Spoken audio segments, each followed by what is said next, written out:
I guess what I kind of really started the thing kind of rolling, the ball rolling for me to find freedom was this realization that for me, anxiety was I was creating realities that actually weren't even happening. I was imagining things that were going to happen, excuse me, and then I was connecting emotion to those imagined realities. So I was forcing myself essentially to grieve losses that never occurred. So, for instance, when I got the call that my dad had a heart attack, which was terrifying, my mom had just passed away. I immediately, my brain wanted to start mourning the loss of my dad as if, okay, this is it. I'm going to lose my dad. And my brain wanted to go there.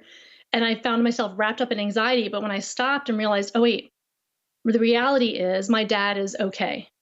My dad's in a place where he can get help. The reality is it doesn't look like he's going to die.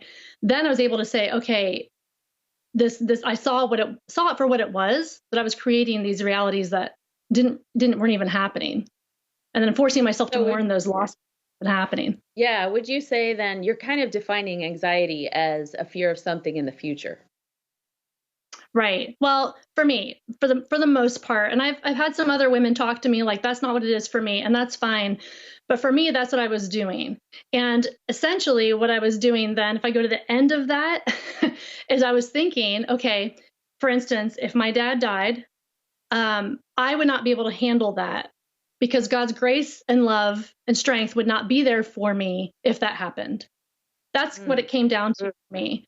That as a believer, that was a big deal. That's saying that, okay, if that happened, God would just abandon me. He wouldn't be there for me. He wouldn't help me go through that hard thing. But that's not what his word says. His word says his mercies are new every single morning. It says that he's going to provide for us. It says he never leaves us or forsakes us. The promises of God in the word do not say that if something bad happens, he's going to not be there for you. In fact, it says the opposite of that his grace is sufficient for us. He will be there for us. Hey guys, you just watched a short clip of Grounded.